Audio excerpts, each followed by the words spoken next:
Good morning student, how are you? I hope you are fine and stay at your home. प्यारे बच्चों, जो last video थी हमारी उसमें हमने पढ़ा था लिटरेचर सोर्सेज। तो वो हमने पढ़ा था जो हमारे लिटरेचर सोर्सेज है वो हमने Holi text and the transcribe the trenching of संत, यहाँ तक हमने पढ़ा था। तो आज स्टार्ट करते हैं। These manuscripts are a reliable source for histories since they are mostly concerned with the economic, political and society। जो हमारी मैन्युस्क्रिप्ट हैं, दिस मैन्युस्क्रिप्ट्स, जो हमारी मैन्युस्क्रिप्ट्स हैं, पांडुलिपियाँ हैं, आर ए रिलिएबल सोर्स, वो एक विश्वसनीय स्रोत है। ठीक है, जो हमारी पांडुलिपियाँ हैं वे एक विश्वसनीय स्रोत हैं फॉर हिस्टोरीज, जो इतिहासकार हैं उनके लिए। ठीक है, सिंस दे आर मोस्टली, वे हमें मतलब सिंस वे दिखाती हैं, शो करती हैं, दे आर मोस्टली ज़्यादातर कंसर्नेड विद द इकोनॉमिक, जो हमारी आर्थिक स्थिति है, कंडीशन है, उसको बताती हैं।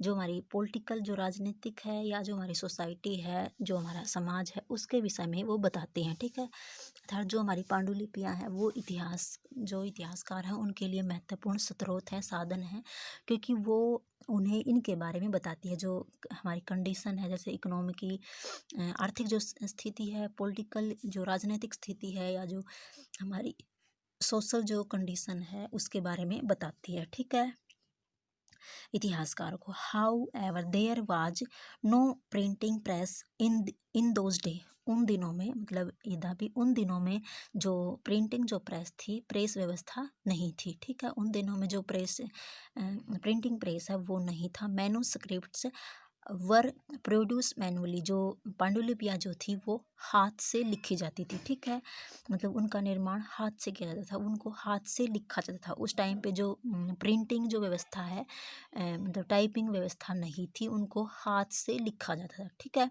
Eight time valuable and original manuscripts were copy by other scripts, मतलब जो उसी टाइम या जो उन दिनों एट टाइम जो वैल्यूएबल, मतलब जो महत्वपूर्ण या ओरिजिनल जो मैन्युस्क्रिप्ट थी, जो कीमती, बेस कीमती, और जो असली ओरिजिनल, मतलब जो असली या हाथ से जो लिखी हुई मैन्युस्क्रिप्ट थी, वर कॉपी बाय अदर स्क्रिप्ट, उनकी कॉपी की जाती थी। मतलब उनको देख के या उनकी नकल करके जो दूसरे जो राइटर थे या लेखक थे वो उनको देख के लिखते थे। ठीक है, फॉर एग्जांपल, जैसे आपने होमवर्क नहीं किया किसी भी सब्जेक्ट का, आपने जैसे साइंस एसएस का होमवर्क नहीं किया। ठीक है, आपने क्या किया, अपने स्कूल में आने के बाद आपके किसी फ्रेंड से उसकी नोटबुक ली और उसका देख के आपने होमवर्क कर लिया। ठीक है, मतलब उसकी जो नकल करके उसकी कॉपी से, तो उसमें से आपको कुछ समझ में आता है, लेकिन कुछ समझ में आपको नहीं आता।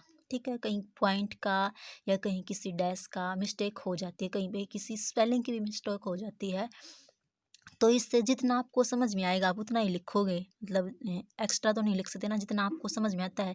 जैसे यहाँ पे कॉपी है, कॉपी में अगर ओ की जगह पे अगर आपको ए दिखता है तो आप ए ही लिखोगे। ठीक है, तो वो क्या होगा, मिसप्रिंट हो गया ना, मतलब आपने स्पेलिंग मिस्टेक कर दी नकल से। तो ऐसा ही पांडुलिपियों के साथ हुआ। जो पांडुलिपियाँ पहले लिखी गई थी उनको देख के दूसरे जो राइटर थे उन्होंने लिखा। ठीक है, तो उस टाइम उन्होंने लिखते समय तो कोई उनका पेज मिस हो रखा था या किसी में कोई वर्ड समझ में नहीं आया, जैसा उनको समझ में आया उन्होंने ऐसा ही लिख दिया। तो ऐसा लिखने से क्या हुआ, उनके अंदर बहुत सारी गलतियां हो गई। जो मेन बात थी या जो सही थी वो न लिख कर वो, मतलब उसके अंदर कुछ अलग लिख दिया। ठीक है,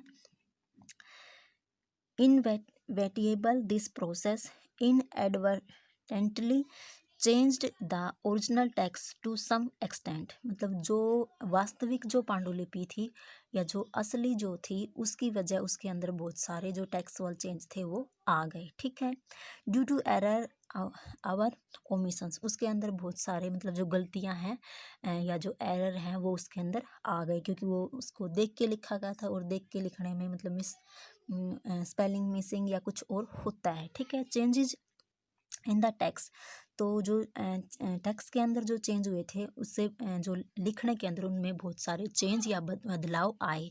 आवर सेंचुरी, जो हमारी शताब्दी है, led to fourth generation our later text that differed substantially from the original.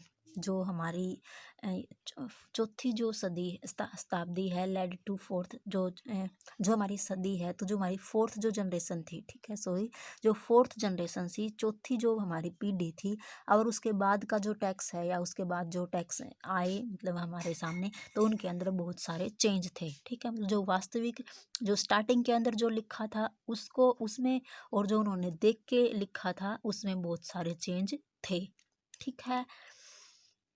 More over textual revisions at different point of time also often lend to direct changes our time. मतलब जो text के अंदर जब उनको revise किया गया, उनको देखा गया उनका, तो उसके अंदर बहुत सारे डिफरेंट पॉइंट, अलग अलग पॉइंट थे, ठीक है। Time also often led to direct changes our time. Time के अनुसार समय समय पे उसके अंदर बहुत सारे चेंज आए, क्योंकि जो स्टार्टिंग में लिखी थी उसको देख के किसी और ने लिखी, तो जो किसी और ने अदर राइटर ने लिखी थी, तो उस राइटर की देख के किसी और ने लिखी, तो उसके अंदर मतलब टाइम के अकॉर्डिंग उसके अंदर बहुत सारे चेंज आते रहे। जैसे आपने आपके दोस्त की कॉपी लेके लिख ली, फिर आपने कुछ उसके अंदर छोड़ दिया या कोई गलती कर दी, फिर आपकी कॉपी लेके किसी आपके दूसरे फ्रेंड ने लिख ली, तो उसके अंदर जो आपने मिस्टेक की थी वो मिस्टेक वो भी करेगा, ठीक है। तो ऐसे उसके अंदर बहुत सारी मतलब मिस्टेक या गलतियाँ होती रही, और जो टेक्स्ट था उसके अंदर चेंज आना तो लाजमी है। तो this is notable in the chronicle of a 14th century chronicle. जो तो इसमें जो नोटिस करने की बात या ध्यान देने की बात ये है कि जो 14वीं शताब्दी का जो इतिहास था, इतिहासकार थे जियाउद्दीन बारनी जो थे, ही कंप्लीटेड हिज क्रॉनिकल इन 1356 AD। जो जियाउद्दीन जो थे मतलब शासक थे, राजा थे, जो भी थे, उनका जो इतिहास था वो 1356 ईस्वी के अंदर कंप्लीट हो चुका था, ठीक है। मतलब ध्यान देने की बात यहाँ पे ये है कि जो जियाउद्दीन थे उनका जो इतिहास था वो 1356 में कंप्लीट हो चुका था, ठीक है। But revised it 2 year later, परंतु उसको रिवाइज किया गया, उसको संकलित कब किया गया? 2 साल बाद, ठीक है। मतलब 1356 में वो कंप्लीट हो चुका था, लेकिन इसको कंप्लीट हुआ कब दिखाया? 2 साल बाद, ठीक है। Possible because he did not revise the expected favour of Firoz Shah Tughlaq. मतलब ऐसा क्यों हुआ पॉसिबल? शायद because he did not receive the expected favour, जो फिरोज शाह तुगलक थे वो उसके फेवर में नहीं थे, मतलब वो उससे उनकी उपेक्षा की गई, ठीक है। कौन? जो फिरोज शाह नहीं, जो जियाउद्दीन बारनी थे उनकी उपेक्षा की गई, ठीक है, क्योंकि वो फिरोज शाह तुगलक के मतलब उसके साथ में नहीं थे, उसके फेवर में नहीं थे। द लेटर रिविजन, जो जो पत्थर में मतलब जो पत्थर में लिखा गया है, जो पांडुलिपि लिखी गई है, therefore is substantially different from the early one. मतलब जो पत्थर के अंदर जो लिखा गया है वो, या जो उस टाइम पे जो घटना घटी थी उसके अंदर बहुत डिफरेंट है, ठीक है। Hence it may be seen therefore hence it may be seen that consideration other than factual report often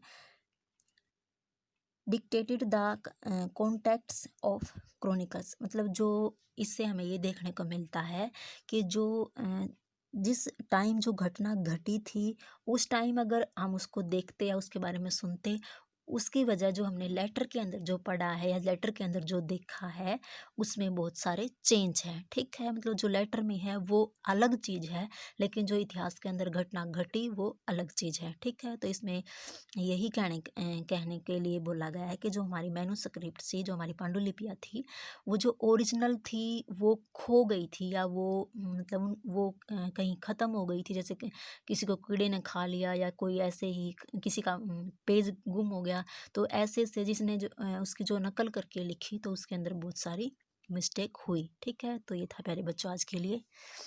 जो नेक्स्ट है वो हम नेक्स्ट वीडियो में करेंगे। Thank you.